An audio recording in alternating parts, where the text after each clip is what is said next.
서울 한복판, 청담동에 위치한 52층짜리 MJ 그룹 본사. 오전 8시 50분, 출근길로 붐비는 로비 안은 정장 차림의 직장인들로 가득 차 있었다. 유리벽으로 둘러싸인 로비에는 밝은 햇살이 쏟아졌고, 천장에서는 잔잔한 클래식 음악이 흘러나오고 있었다. 그 조용한 분위기를 깨뜨린 것은 사장님 좀 만나게 해주세요. 제발요. 라는 어린아이의 떨리는 목소리였다. 사람들의 시선이 동시에 한 곳으로 쏠렸다. 거기 정문 한가운데 한 소년이 무릎을 꿇고 있었다. 옷은 헌옷이었고 무릎은 찢어져 있었으며 얼굴은 먼지와 눈물로 범벅이 되어 있었다. 부탁드려요. 아빠가 지금 병원 앞에서 쓰러졌어요. 돈이 없어서 수술도 못 받고 있어요. 소년은 숨을 몰아쉬며 애원했다. 이게 무슨 일이야? 또 어떤 스토리로 돈을 뜯으려는 거야? 요즘 애들도 연기 하나는 기가 막히다니까. 로비에 있던 사람들은 수군거리며 힐끔힐끔 소년을 바라보았다. 대부분은 무심하거나 불편한 얼굴을 하고 있었다.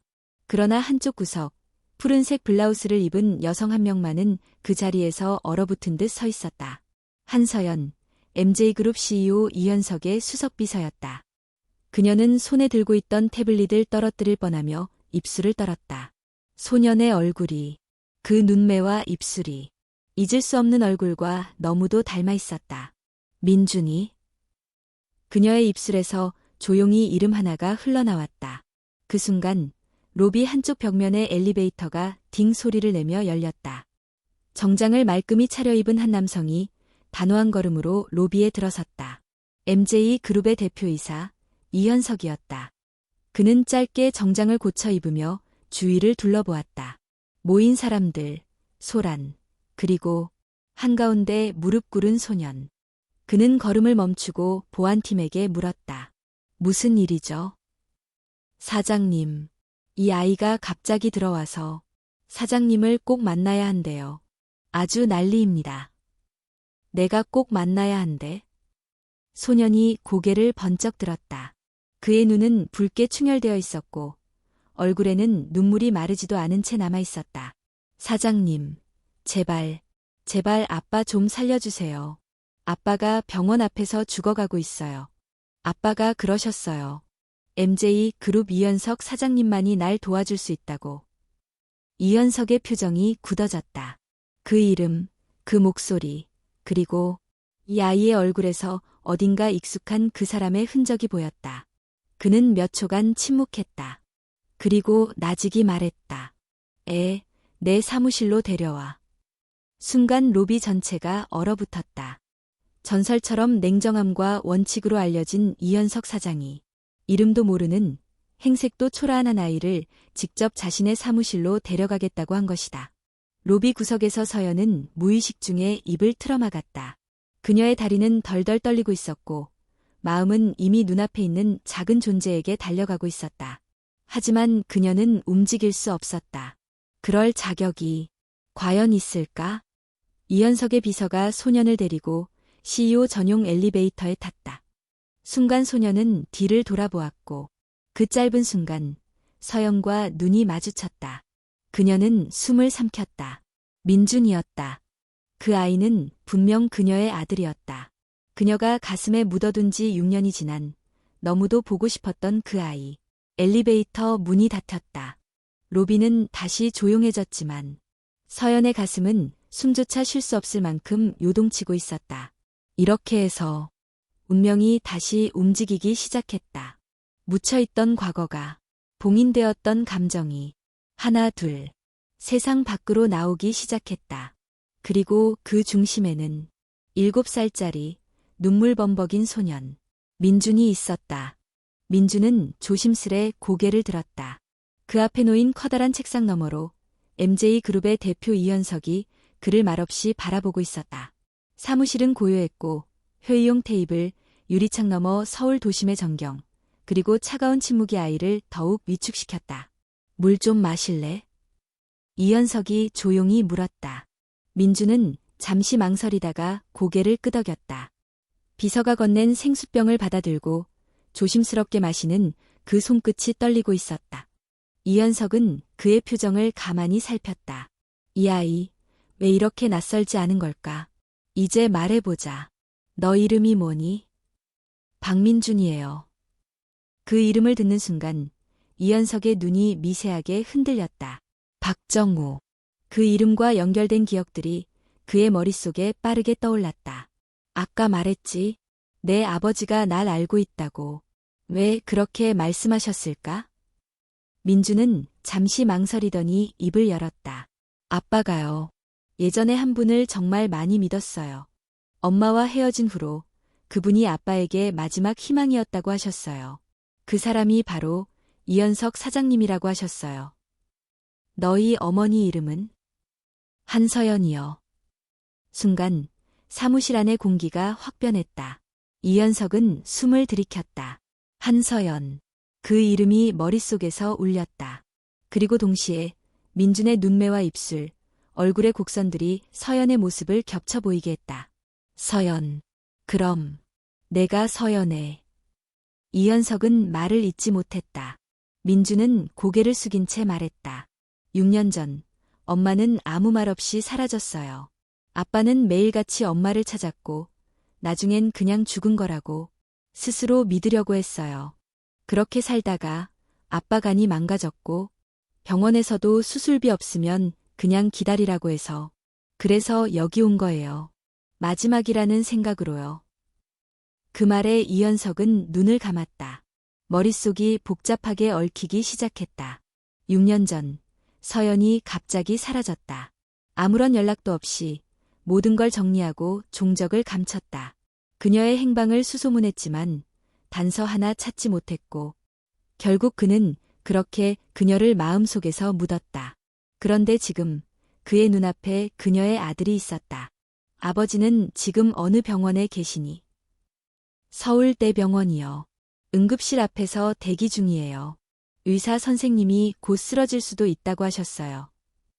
이현석은 조용히 자리에서 일어났다. 가자. 네. 지금 당장 병원으로 가자. 내가 함께 갈게. 민준의 눈이 동그래졌다. 믿을 수 없다는 듯 입술을 달싹였다. 정말요? 이현석은 고개를 끄덕이며 말없이 문을 열고 나갔다. 민준은 눈을 비비며 그 뒤를 따랐다. 한편 1층 로비. 한서연은 손에 들고 있던 태블릿을 품에 안은 채 조용히 벤치에 앉아 있었다.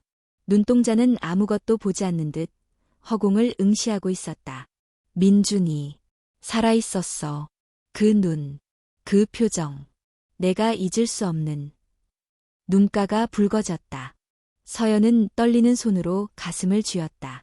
그 순간 전용 엘리베이터 문이 열리고 이현석이 민준을 데리고 나오는 모습이 보였다. 서연은 놀란 눈으로 그들을 바라보다 고개를 숙였다. 이현석이 그녀를 힐끔 보았지만 말없이 로비를 지나쳤다. 그의 눈에도 흔들림이 있었지만 지금은 감정보다 중요한 일이 있었다. 생명이 위급한 상황이었다. 차를 준비해. 그가 말하자 비서는 재빨리 전용 차량을 호출했다. 그들은 곧바로 병원으로 향했다. 차 안, 민주는 창밖을 바라보며 입술을 꼭 다물고 있었다. 이현석은 조용히 물었다. 민준아, 내가 이런 선택을 한 건 정말 용기 있는 일이야. 너무 어린 나이에 감당하기엔 힘든 일이었을 텐데. 민주는 고개를 돌리지 않고 말했다. 아빠가 죽으면 이제 나 혼자니까요. 그냥 한 번만이라도 누군가 도와줄 수 있을 거라고 믿고 싶었어요. 이현석은 아무 말 없이 창밖을 바라보았다. 그의 손등이 천천히 주먹을 쥐었다 풀렸다. 그가 지켜주지 못한 사람, 사라진 이유를 알지 못한 사람, 그리고 지금 그의 앞에 다시 나타난 그 사람의 아이. 서연, 대체 무슨 일이 있었던 거야? 서울대병원에 도착했을 때 응급실 앞 의자에 앉아있던 간호사가 민준을 알아보고 달려왔다. 이 아이 보호자세요? 이현석은 고개를 끄덕이며 말했다. 지금 환자 상태가 어떤가요? 매우 위중합니다. 간 기능이 급격히 저하되고 있어서 빠른 수술이 필요해요. 하지만 수술비와 간 이식 조건이 맞아야 하니까 보호자분이 급히 결정을 내려야 해요. 민준이 이현석을 올려다보았다. 그 눈에는 공포, 기대, 간절함이 뒤섞여 있었다. 이현석은 민준의 어깨에 손을 얹었다. 그리고 조용히 말했다. 걱정 마, 내 아버지. 내가 살릴 거야. 병원 복도에서 민준은 처음으로 눈물을 참지 못하고 울음을 터뜨렸다. 밤 11시 서울대학교병원 본관 7층 일반 병동 복도. 환자 보호자 대기실 한쪽 구석에 앉은 서연은 손끝을 꼬며 자리를 떠나지 못했다. 병실 안에서는 박정우가 마취에서 깨어나지 못한 채 누워 있었고 그 곁에는 민준이 조용히 팔베개를 하고 잠들어 있었다. 그 모습을 유리창 너머로 바라보는 서연의 눈가에는 눈물이 고여 있었다. 이렇게 가까이 있는데 왜 나는 아직도 이 문을 열 수 없을까? 6년. 그 긴 시간 동안 그녀는 매일 밤 악몽 속에서 아들의 울음소리를 들었다. 정우의 손을 잡고 도망치고 싶었던 순간도 있었고 비행기 창밖을 바라보며 뛰어내리고 싶은 충동도 있었다. 그러나 그때는 방법이 없었다. 선택지가 없었다. 서연아. 낮고 거친 목소리에 서연은 깜짝 놀라 돌아봤다. 대기실 한쪽 벽에 기대고 서 있던 사람은 강아주 여사, 민준이 사는 원룸의 옆집 아주머니였다. 서연은 고개를 떨궜다. 죄송해요. 지금 와서 죄송하다는 말이 무슨 소용이야. 내가 사라진 뒤 정우가 어떻게 무너졌는지 알아? 민준이는 매일 밤 엄마 찾다가 목이 쉬도록 울었어. 서연의 어깨가 떨렸다. 입술을 꼭 깨문 채 그녀는 한참을 말하지 못했다. 정우는 널 탓하지 않았어. 그렇게 떠난 너를 이해하려고 했어. 너도 얼마나 힘들었을까. 그렇게 말하면서도 매일 스스로를 원망했어. 왜 그날 너를 붙잡지 못했을까 하고. 서연은 그제야 조용히 입을 열었다. 그때 나 아버지에게 협박당했어요. 집안이 무너졌고 빚쟁이들이 들이닥쳤고 아버지는 나 대신 감옥 가겠다며 한 조건을 내걸었어요. 강다니엘, 미국 국적의 사업가. 그 사람과 결혼하면 모든 문제가 해결된다고 했어요. 그래서 내가 사라진 거야. 하룻밤 사이에 비행기 표가 예약됐고 여권이 발급됐고 나는 그냥 짐처럼 옮겨졌어요. 도망도 못 치게 여권을 빼앗겼고 외부와 연락도 안 됐어요. 정우에게 단 한마디도 남길 수 없었어요. 정우와 민준이를 지키려면 내가 사라지는 수밖에 없었어요. 강 여사는 한참 동안 침묵하더니 서연 옆에 조용히 앉았다. 그럼 지금 왜 돌아온 거야? 도망쳤어요. 3년 전부터 계획했어요. 가짜 신분으로 한국에 들어와서 조용히 살려고 했는데 어떻게 된 일인지 MJ 그룹에 들어오게 됐고 거기서 이현석 대표님과 다시 마주쳤어요. 이현석, 그 사람이 나를 사랑했지만 내가 끝내 거절했던 사람. 정우와의 사랑을 선택했기에. 강 여사는 조용히 숨을 내쉬었다. 서연아, 늦었지만 이제는 말해야 하지 않겠니? 그 아이에게, 그 남자에게 너 없는 동안 얼마나 많은 날들이 부서졌는지 이제는 내가 책임져야 해. 서연은 눈물을 훔치며 고개를 끄덕였다.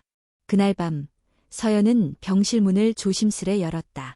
흐릿한 조명 아래 정우는 아직 깊은 잠에 빠져 있었고 민주는 고개를 떨군 채 앉은 채로 꾸벅꾸벅 졸고 있었다.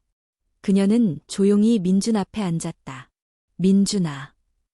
그 조용한 목소리에 민주는 눈을 떴다. 순간 아이의 눈이 커졌다. 낯익은 듯 그러나 낯선 얼굴. 그 기억 저편에 묻혀있던 사람의 모습이 눈앞에 있었다. 너 누구예요? 서연은 떨리는 목소리로 말했다. 엄마야. 민준아. 정말 미안해. 너무 보고 싶었어. 민준은 당황한 얼굴로 뒷걸음질 쳤다. 거짓말이에요. 엄마는 죽었다고 했어요. 이제 와서 나타난 거예요? 왜 그랬어요? 서연은 아이 앞에 무릎을 꿇고 두 손을 모았다. 그때는 너와 아빠를 지키고 싶었어. 내가 떠나지 않으면 그 사람들이 해칠까봐 매일 밤 너를 떠올렸어. 너무 보고 싶었어. 정말 미안해. 민주는 한참을 바라보다 눈을 돌렸다. 아빠는 엄마 때문에 아파졌어요. 서연은 그 말에 가슴을 움켜쥐었다. 그녀는 조용히 고개를 숙였다. 그래, 맞아. 다 내 잘못이야. 하지만 이제 늦었지만 다시 시작하고 싶어. 널 안고 싶어. 널 위해 요리하고 너와 손잡고 학교 가고 싶어. 그럴 수 있을까? 민주는 아무 말도 하지 않았다. 그저 병실 한쪽에 놓인 정우의 산소 마스크만을 바라보고 있었다. 잠시 후 간호사가 들어와 약을 체크하고 나갔다. 서연은 아이에게 더 이상 말을 붙이지 못하고 조용히 병실을 나왔다. 복도로 나오는 순간 누군가 그녀를 기다리고 있었다. 이현석이었다. 그는 벽에 기대고 있었고 눈빛은 복잡한 감정으로 일그러져 있었다. 그 아이가 내 아들이었구나. 서연은 놀란 듯 고개를 들었다. 회장님. 6년 전. 왜 아무 말도 안 했지? 서연은 눈을 감았다. 그리고 조용히 말했다. 말할 수 없었어요. 그러면 아무도 지킬 수 없었으니까요. 햇살이 희미하게 병실 창가로 스며들던 아침.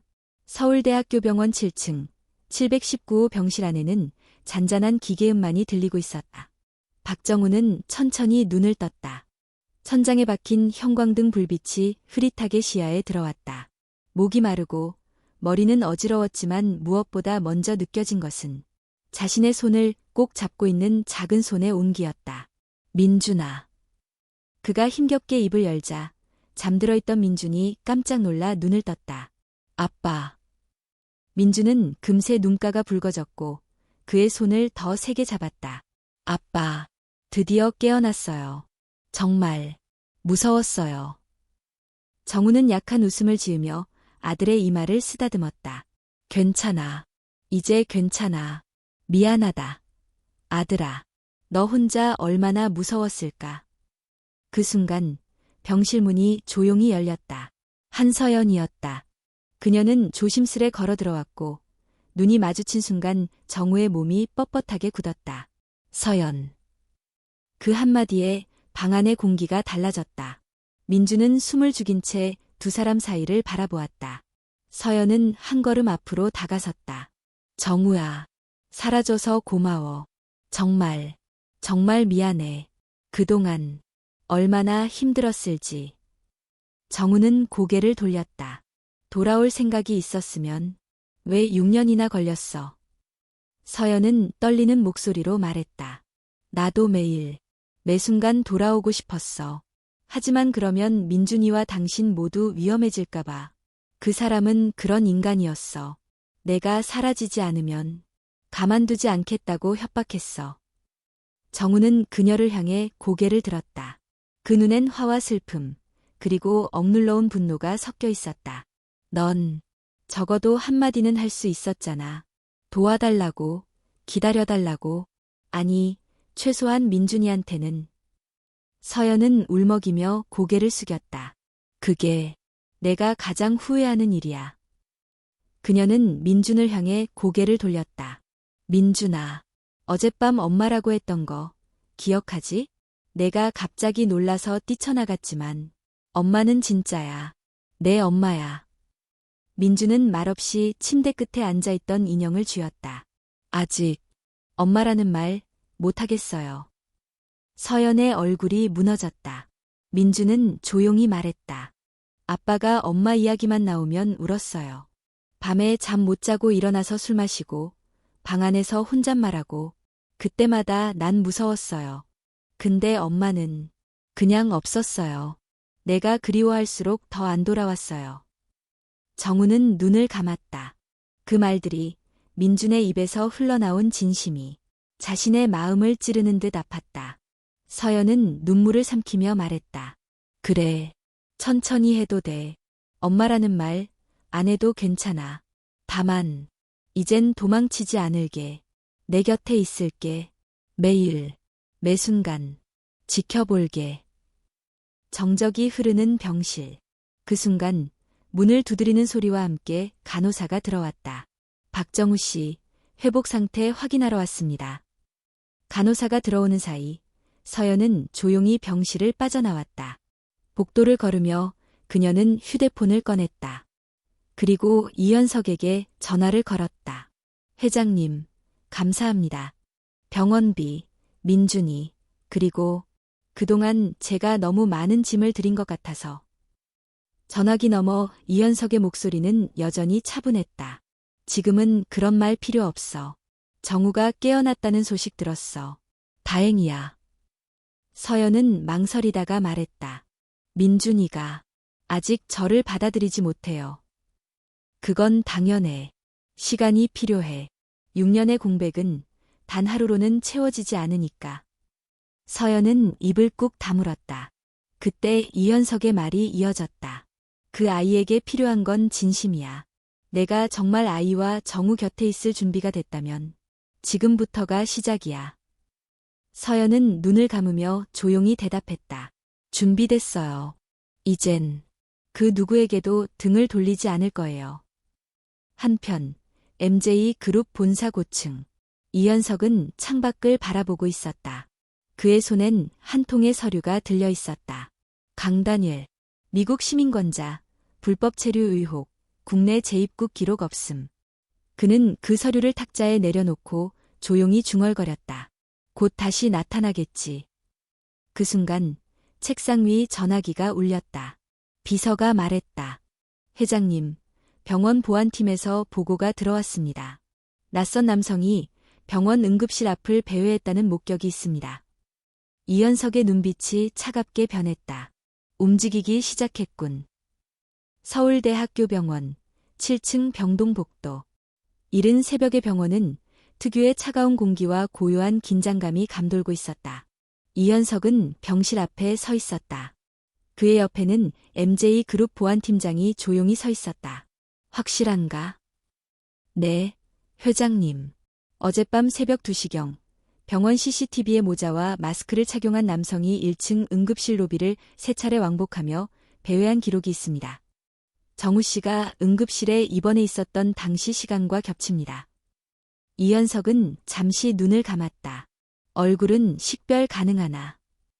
마스크를 쓰고 있어 직접적인 식별은 어렵습니다. 하지만 신장, 걸음걸이, 그리고 이동 경로를 분석한 결과 국제정보망에서 조회된 강다니엘의 최근 체형과 일치합니다. 이현석은 짧게 숨을 들이켰다. 그가 움직이기 시작했군. MJ 그룹의 보안팀장은 조심스럽게 물었다. 경찰에 의뢰하시겠습니까? 아직은 아니야. 그 사람은 법과 제도의 그늘 속에서 교묘히 빠져나가는 자야. 경찰이 움직일 때쯤엔 이미 흔적도 없겠지. 이현석은 병실 유리창 너머를 바라보았다. 그 안에는 박정우가 여전히 회복 중이었고 민주는 그의 곁에서 그림을 그리고 있었다. 한서연은 커튼을 꺼두며 창밖 하늘을 바라보고 있었다. 햇빛이 비치면서 그녀의 얼굴을 더욱 쓸쓸하게 만들었다. 아이에게 이 사실은 아직 알리지 마세요. 이현석이 조용히 말했다. 네, 회장님. 그는 다시 핸드폰을 꺼내들었다. 곧이어 외부 민간 보안업체로 전화를 걸었다. 응급보호 요청입니다. 한서연 씨와 박정우 씨, 그리고 아들 민준군. 오늘부터 24시간 감시와 동선 보호에 들어가 주십시오. 전화를 끊은 뒤 그는 병실 쪽으로 천천히 걸어갔다. 문을 살짝 두드린 뒤 안으로 들어가자 세 사람의 시선이 동시에 그를 향했다. 회장님. 서연이 조용히 일어났다. 이현석은 정우에게 다가갔다. 몸 상태는 좀 어떠십니까? 정우는 여전히 낯선 감정으로 그를 바라보다가 짧게 고개를 끄덕였다. 당신 덕분에 살았습니다. 그 은혜 잊지 않겠습니다. 은혜라고 생각하지 마십시오. 그저 해야 할 일을 했을 뿐입니다. 이현석은 다시 민준을 바라보며 웃어 보였다. 또 며칠 사이에 더 늠름해졌구나. 아빠 옆에서 잘 지켰다면서? 민준은 수줍게 웃었다. 응. 근데 아빠 아직 밥 못 먹어서 내가 죽 끓여달라고 간호사한테 말했어요. 잘했네. 이현석은 민준의 머리를 쓰다듬었다. 그 짧은 순간 정우와 서연의 눈빛이 교차했다. 그들 사이에는 미묘한 감정이 흐르고 있었지만 누구도 쉽게 입을 열 수는 없었다. 이현석은 병실 한켠에 앉으며 조용히 말을 꺼냈다. 정우 씨, 한 가지 말씀드릴 게 있습니다. 말씀하십시오. 최근 병원 근처에서 수상한 인물이 포착됐습니다. 그리고 그 인물은 서연 씨가 과거에 겪었던 문제의 인물, 강다니엘일 가능성이 높습니다. 순간 병실의 공기가 얼어붙었다. 정우의 얼굴이 굳어졌고 서연은 두 손을 꽉 움켜쥐었다. 그 사람이 한국에 들어온 겁니까? 정우가 낮은 목소리로 물었다. 확실하진 않지만 가능성이 높습니다. 그래서 저는 오늘부터 여러분 세 사람 모두에게 24시간 보호 인력을 붙이기로 했습니다. 그럼 민준이도 위험한 건가요? 서연의 목소리가 떨렸다. 아직은 구체적인 위협이 없지만 대비는 필요합니다. 정우는 조용히 말했다. 그 사람, 어떤 짓이든 할 수 있는 놈입니다. 서연이와 결혼한 이후에도 그녀를 감시하고 가둬두고 심지어 손찌검까지 했다고 들었습니다. 민준이 그 말을 듣고 고개를 갸웃했다. 엄마, 그 아저씨가 나쁜 사람이에요? 서연은 잠시 말을 잇지 못했다가 민준을 꼭 안았다. 응, 엄마가 그 사람한테서 도망쳐서 다시 너한테 온 거야. 이젠 절대 떨어지지 않을게. 민준은 엄마의 품에서 조용히 고개를 끄덕였다. 정우는 그 장면을 바라보며 조용히 시선을 돌렸다. 그 순간 병원 복도 너머에서 한 남자가 서성이다 사라졌다. 카메라에는 잡히지 않았지만 그의 시선은 정확히 719 병실의 문을 향하고 있었다. 그는 검은 모자에 회색 코트를 입고 있었으며 눈빛은 싸늘했다. 다시 내 물건을 가지러 왔다.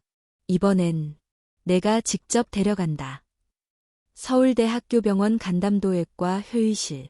한낮의 햇살이 창밖에 부서지는 가운데 의사들은 진지한 표정으로 모여 앉아 있었다. 박정우의 상태는 안정세로 보였지만 검사 결과는 달랐다.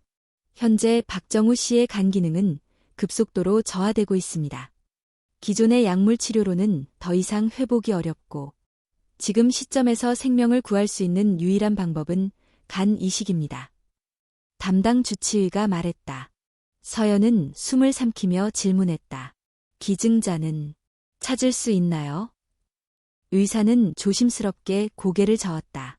공공기증자 리스트에 등록해 두었지만 기증 조건이 맞는 경우는 희박합니다. 지금 상태로는 환자가 2달을 넘기기 어렵습니다. 정우는 병실 침대에 기대어 조용히 듣고 있었다.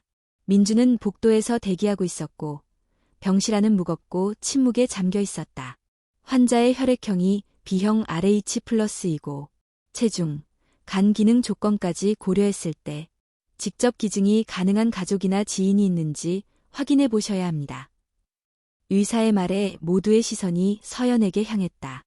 그러나 서연은 고개를 저었다. 저는 혈액형이 A형이에요. 그때 이현석이 조용히 말했다. 제가 B형입니다. 순간 병실의 공기가 멎은 듯 조용해졌다. 서연은 놀란 눈으로 그를 바라봤고 정우 역시 입을 굳게 다물었다. 제가 정우 씨의 간 기증자로 적합한지 검사를 받고 싶습니다. 서연이 급히 말했다. 회장님, 안 됩니다. 그건 너무 무리한 일이에요. 괜찮습니다. 저는 건강하고 의사들이 판단하면 가능한 수술이 될 겁니다. 정우는 한참을 침묵하다 조용히 입을 열었다. 이현석 씨, 당신이 이런 일을 하려는지 모르겠습니다만 나는 그 어떤 것도 받을 수 없습니다. 지금 이건 감정의 문제가 아닙니다. 목숨이 걸린 문제입니다. 그래서요, 제가 당신에게 생명을 빚지면 그 빚을 어찌 갚아야 하죠? 당신이 나를 살리고 서영과 민준 곁에 서 있겠다는 말입니까? 이현석은 조용히 정우를 바라보았다. 아니요. 나는 누구의 자리를 빼앗으려는 것도 누군가의 마음을 되찾으려는 것도 아닙니다. 다만 내가 그동안 무력하게 놓아버렸던 사람들을 이제는 지키고 싶을 뿐입니다. 서연은 두 손을 가슴에 모은 채 말했다. 정우야, 받자. 이번만큼은 정말로 민준이를 위해서. 정우는 서연을 바라보았다. 그녀의 눈에는 간절함과 두려움, 그리고 미안함이 동시에 담겨 있었다. 내가 당신을 얼마나 미워했는지 그걸 아느냐? 알아. 그래서 지금 이렇게 무릎 꿇고 있는 거야. 하지만 이건 자존심의 문제가 아니야. 정우는 힘겹게 숨을 몰아쉬며 말을 이었다. 민준이에게 남겨야 할 건 기적이 아니라 존엄이야. 서연은 무너진 얼굴로 고개를 떨구었다. 그 순간 조용히 문이 열리고 민준이 병실 안으로 들어왔다. 아빠, 죽는 거예요? 모두가 고개를 돌렸다. 민준은 문가에 서서 작지만 단단한 눈빛으로 세 사람을 바라보고 있었다. 왜 아무도 나한테 말 안 했어요? 다들 몰래 얘기하고 나만 모르고 있었잖아요.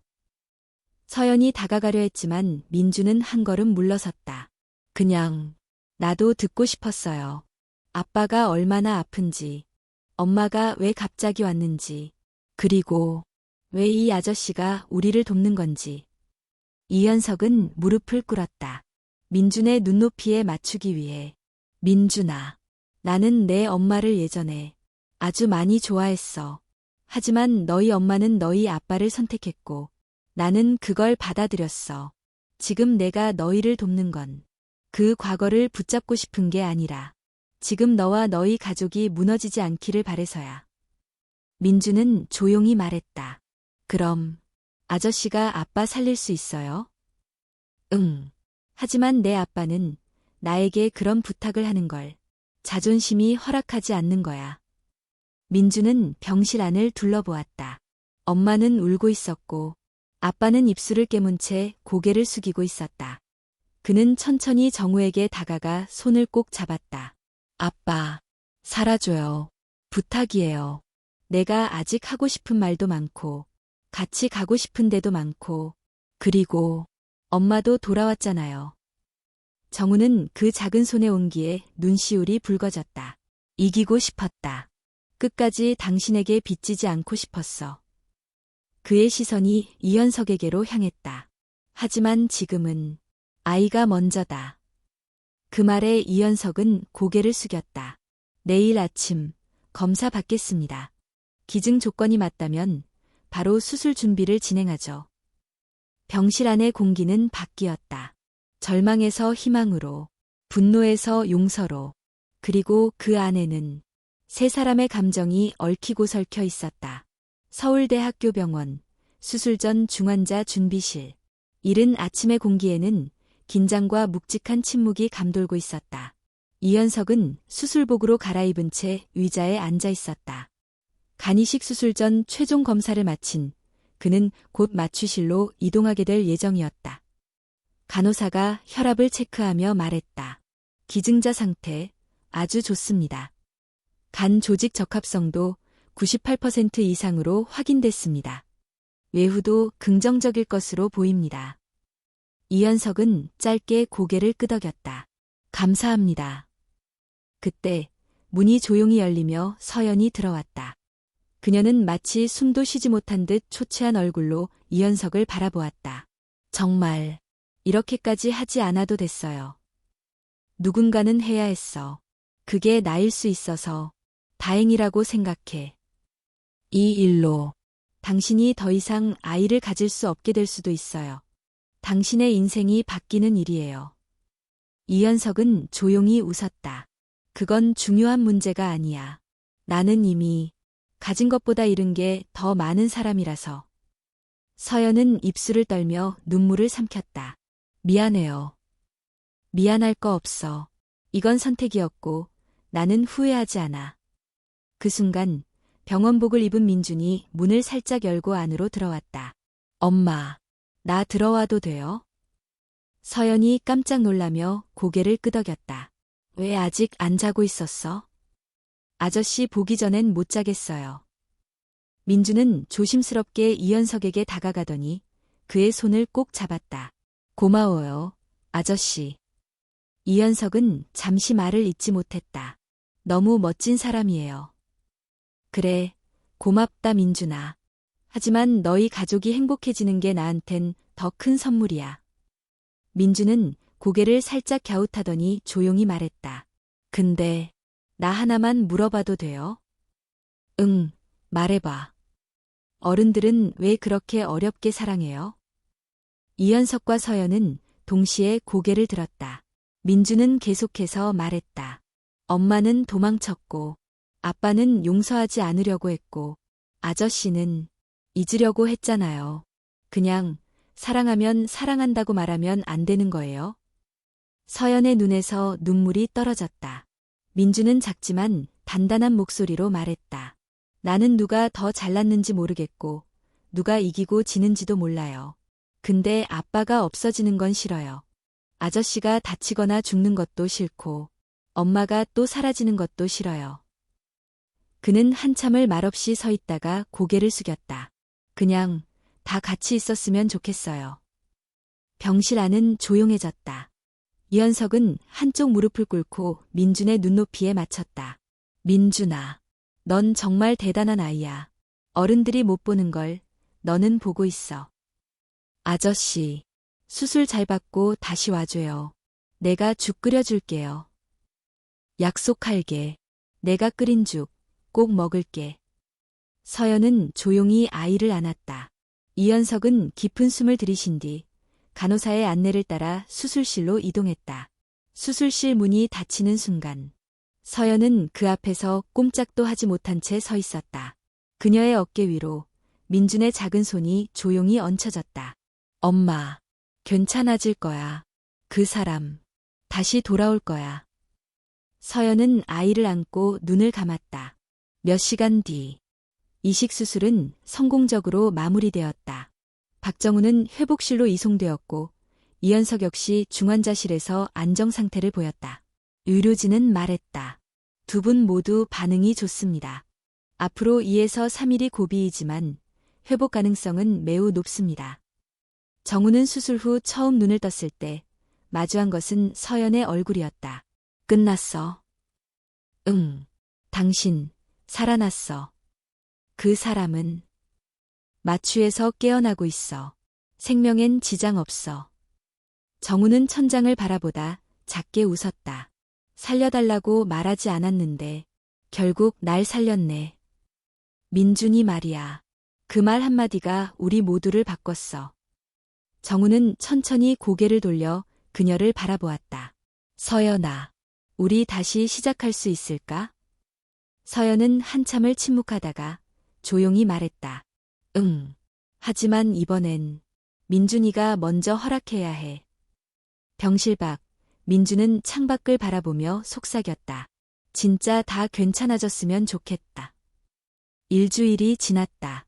서울의 봄은 점점 짙어지고 병실 안에도 따뜻한 햇살이 들어오기 시작했다. 박정우는 서서히 회복 중이었다. 입술에 생기가 돌고 걸음도 짧게나마 가능해졌다. 매일 아침 민준이 손을 잡고 복도를 걷는 시간이 그에게는 새삼처럼 느껴졌다. 아빠, 오늘은 복도 끝까지 가보자. 그래. 내 손만 잡고 있다면 어디든 갈 수 있지. 민준은 밝게 웃으며 정우의 팔을 꽉 잡았다. 한편 이현석은 아직 중환자실에 머무르고 있었다. 수술은 성공적이었지만 기증자의 회복은 수혜자보다 느리게 진행되는 법이었다. 그는 의식이 돌아온 이후에도 거의 말이 없었다. 간호사의 말에 따르면 밤마다 침대 옆 창밖을 바라보며 오랫동안 생각에 잠긴다고 했다. 서연은 하루에 한 번씩 그의 병실을 조용히 찾아왔다. 말없이 앉아 있다가 그가 잠들면 조용히 떠났다. 그녀는 그의 침대 머리맡에 흰색 편지 봉투 하나를 놓아두었다. 당신에게 진심을 담아 라는 짧은 문장이 적힌 봉투였다. 며칠 후 박정우의 병실로 한 명의 간호사가 찾아왔다. 손에는 병원 공식 문서가 담긴 서류철이 들려 있었다. 보호자분께 전달드릴 내용이 있어요.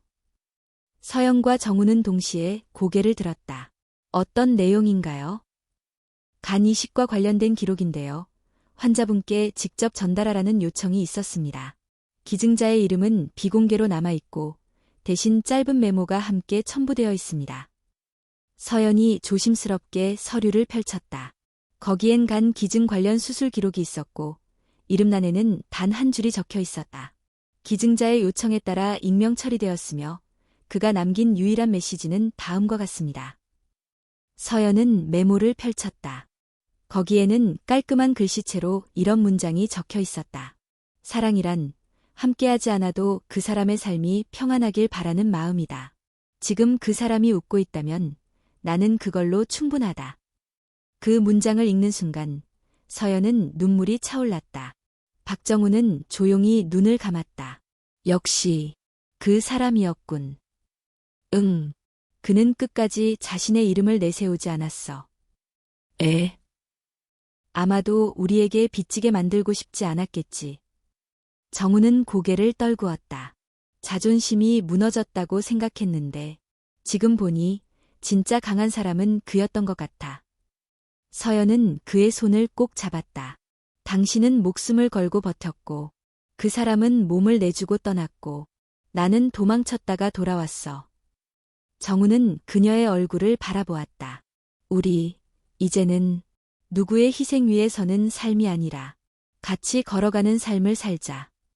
그 순간 문이 열리고 민준이 활짝 웃으며 들어왔다. 엄마, 아빠, 나 학교에서 그림 그리기 대회 나가기로 했어요. 서연은 놀란 듯 물었다. 정말 어떤 그림 그릴 건데? 민준은 당당하게 말했다. 우리 셋이 같이 있는 거요. 아빠는 병원복 입고 있지만 이제 곧 나을 거니까 웃고 있는 모습. 엄마는 내 옆에서 도시락 들고 있고 나는 아빠 손잡고 있어요. 정우와 서연은 서로를 바라보았다. 그들은 말없이 웃었다. 며칠 뒤 이현석은 퇴원했다. 그는 MJ그룹의 전용 차량이 아닌 일반 택시를 타고 병원을 나섰다. 미리 준비된 조용한 요양시설로 향하는 길이었다. 도착하자마자 그는 자신이 직접 짐을 옮기고 탁자에 하나의 종이를 꺼냈다. 바로 서연이 남긴 편지였다. 그는 그것을 조심스럽게 펼쳤다. 현석 씨, 이 말은 꼭 전하고 싶었어요. 당신이 우리 가족에게 해준 희생, 절대 잊지 않겠습니다.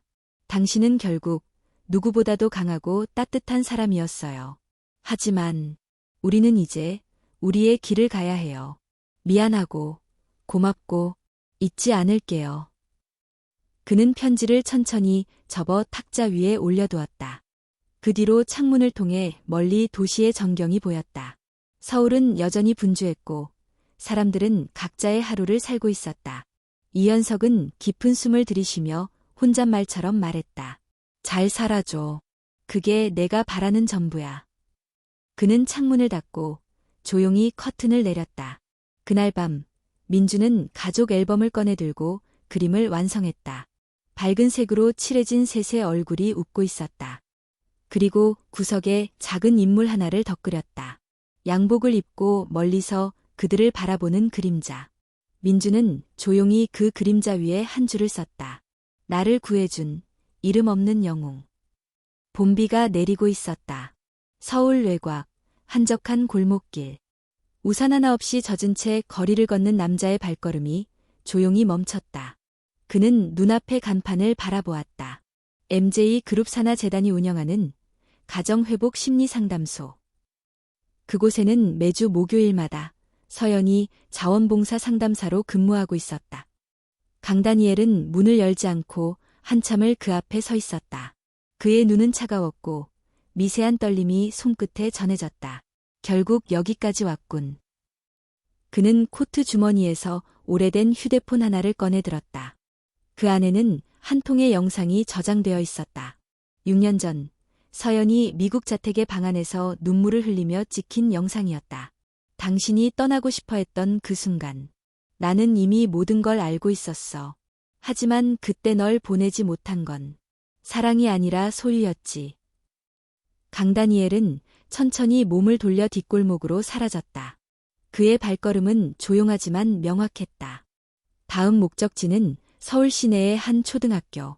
그곳에는 민준이 있었다. 한편 MJ그룹 본사. 이현석은 요양 중임에도 불구하고 비서실의 보고를 받았다. 비서는 긴장된 표정으로 말했다. 회장님, 강다니엘의 국내 체류가 확실해졌습니다. 지난주 공항 CCTV에 그의 모습이 포착되었고 불법 입국 가능성도 배제할 수 없습니다. 이현석은 턱을 괴고 조용히 물었다. 그가 서연이나 민준에게 접근한 흔적은 아직까지는 없습니다. 다만 두 사람이 자주 머무는 장소 주변에서 의심 인물이 포착되었다는 제보가 여러 건 있습니다. 그는 입술을 굳게 다물었다. 당장 보안팀 강화하고 민준이 학교에도 비상 연락체계 구축해. 그리고 서연에겐 아직 알리지 마라. 비서는 잠시 망설이다가 물었다. 회장님, 왜 그 사실을 숨기십니까? 서연은 이제 겨우 웃기 시작했어. 지금 그 미소를 깨트리면 다시 도망치게 될지도 몰라. 그날 오후 서연은 상담소에서 퇴근하던 중이었다. 비가 그친 거리에는 안개가 낮게 깔려 있었고 가로등 불빛이 흐릿했다. 차에 올라타려는 순간 누군가 그녀를 불렀다. 서연. 그 목소리는 너무도 익숙하고 너무도 오래된 것이었다. 그녀는 천천히 돌아섰고 그곳에 서 있는 강다니엘을 보았다. 당신. 서연은 순간 온몸이 얼어붙었다. 숨조차 쉴 수 없었다. 오랜만이야. 그는 천천히 다가왔다. 이제 좀 평온해 보이더군. 이렇게까지 회복되었을 줄은 몰랐지. 서연은 뒷걸음질 쳤다. 당신, 여길래. 미안하다고 말하러 왔어. 그 말에 서연은 조용히 고개를 저었다. 당신이 할 수 있는 유일한 미안함은 다시는 우리 앞에 나타나지 않는 거야. 그 아이는 내 아들이야. 그 아이는 정우의 아이야. 사랑으로 낳은 아이고 그 누구의 소유도 아니야. 다니엘의 눈이 잠시 흔들렸다. 그래, 넌 항상 그렇게 정의로웠지. 하지만 그 정의가 너를 어디로 데려다 줬지? 내 옆에 있었다면 너는 지금처럼 망가지지 않았을 거야. 서연은 더 이상 말하지 않고 조용히 차에 올라탔다. 다니엘은 그녀가 떠나는 뒷모습을 바라보며 핸드폰을 꺼냈다. 그 안엔 민준의 학교 사진이 저장되어 있었다. 그는 조용히 혼잣말을 뱉었다. 넌 내 피를 이어받은 아이야. 내가 다시 데려갈 거야. 며칠 뒤 민준은 그림대회에서 대상을 수상했다. 가족을 주제로 한 작품이 많은 이들의 마음을 울렸고 학교 전체가 박수로 환호했다. 민준은 상장을 들고 엄마와 아빠, 그리고 학교 앞에 서 있던 이현석에게 달려갔다. 아저씨, 봤어요? 이현석은 환하게 웃으며 민준을 안아 올렸다. 최고였어. 정말 자랑스럽다. 서연은 뒤에서 미소를 지으며 그 장면을 지켜보았다. 그러나 그 행복의 순간, 그들을 멀리서 지켜보는 한 남자의 그림자가 있었다. 그는 사람들 사이에 섞여 있었고 선글라스로 얼굴을 가리고 있었다. 그의 손에는 민준의 그림이 출력된 신문 스크랩이 들려 있었다. 그리고 신문 구석에 그가 적어놓은 글씨가 보였다. 가족이란 이름으로 감춰진 거짓. 이제 진실을 꺼내야 할 시간. 서울 도심 MJ 그룹 계열 심리상담센터 앞. 강다니엘은 차량 안에서 민준의 학교 모습을 지켜보고 있었다. 그의 손에는 민준의 상장 복사본과 가족사진이 들려 있었다. 아이의 얼굴을 손끝으로 쓸며 그는 조용히 중얼거렸다. 이 아이는 내 유일한 혈육이야. 누가 뭐래도 내 아들이지. 하지만 그의 눈엔 확신보다 더 짙은 불안이 담겨 있었다. 그 역시 알고 있었다. 육체적인 피만으로는 가족이 될 수 없다는 걸. 그 순간 문이 열리고 이현석이 다가왔다. 찾고 있었어. 다니엘은 눈을 찌푸렸다. 넌 아직도 서연의 그림자처럼 붙어 다니는군. 그녀를 지키기 위해서라면 그림자라도 상관없어. 두 사람 사이에 긴 침묵이 흘렀다. 이현석이 먼저 입을 열었다. 너, 이 아이가 뭘 원하는지 한 번이라도 생각해봤냐? 그건 아이가 알 리 없지. 아이에게 필요한 건 진짜 아버지야. 부러진 가정 속에서 자란 아이는 결국 상처만 남긴다. 그 상처를 만든 게 바로 너야. 폭력과 협박, 감금. 서연은 도망친 게 아니라 살아남은 거야. 다니엘의 표정이 일그러졌다. 그래, 실수도 했고, 잘못도 있었어. 하지만 나도 변했어. 이젠 아이와 함께 살면서 바로잡고 싶다. 이현석은 고개를 저으며 말했다. 너는 아직도 내 욕망이 사랑이라고 착각하고 있어. 가족은 선택이고, 책임이고, 매일의 쌓임이야. 혈연은 그저 시작일 뿐이지. 다니엘은 말없이 차 문을 닫고 떠났다. 남겨진 건 무거운 공기와 복잡한 침묵뿐이었다. 며칠 후 민준의 학교에 정체불명의 사람이 나타났다는 신고가 접수되었다. 보안팀은 즉시 출동했고 서영과 정우에게 긴급 통보가 이뤄졌다. 경찰 조사 결과 현장에서 직접적인 위협은 없었지만 다니엘의 흔적이 남겨져 있었다. 학교 게시판 뒤에 몰래 붙여진 한 장의 종이. 거기엔 짧은 문장이 적혀 있었다. 아버지 없이 자란 아이는 아버지를 2번 그리워한다.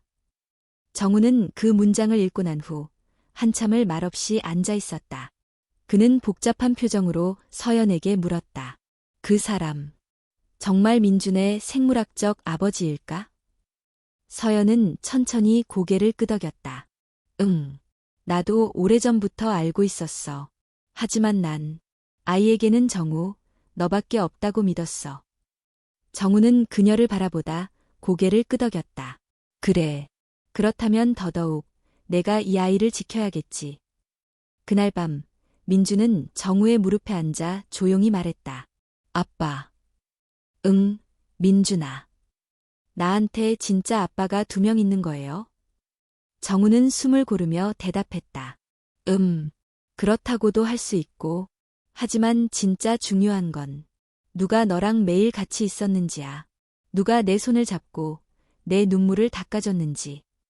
그럼 난 누구 닮았어요? 정우는 웃으며 말했다. 널 사랑해주는 모든 사람을 닮았어. 민주는 한참을 고민하다가 고개를 끄덕였다.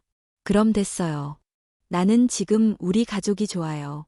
아저씨도 좋고, 엄마도, 아빠도, 그리고 나도 좋아요. 정우는 아이를 꼭 안았다. 그 순간 모든 복잡한 마음들이 눈물로 흘러내렸다. 며칠 뒤 강다니엘은 출국했다.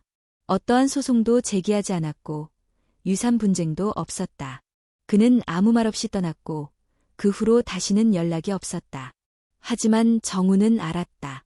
그 남자가 남긴 마지막 선택은 자신이 아이에게 아버지가 될 자격이 없다는 것을 인정하는 용기였다는 걸. 시간이 흘렀다. 민주는 초등학교를 졸업했고 정우는 완전히 회복되었으며 서연은 상담소에서 정규직으로 일하게 되었다. 그리고 이현석은 먼 곳으로 떠났다. MJ 그룹 회장직을 사임하고 작은 도시에서 조용한 삶을 선택했다. 그는 마지막으로 민준에게 편지를 보냈다.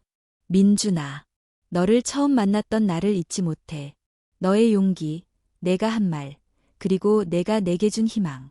나는 이제 한 발짝 물러나지만 언제나 내가 웃고 있다면 그걸로 충분하단 걸 배웠어. 언젠가 너도 어른이 될 거야. 그리고 그때 너도 누군가를 지키고 싶어질 거야. 그때는 망설이지 말고 손 내밀어줘. 왜냐하면 진짜 가족은 그렇게 만들어지는 거니까. 민주는 그 편지를 읽고 하늘을 바라보았다. 응, 아저씨. 나도 그렇게 할게요. 내가 받은 사랑처럼 나도 누군가에게 줄 수 있게. 아이의 눈동자에 비친 하늘은 맑고 푸르고 아주 깊었다.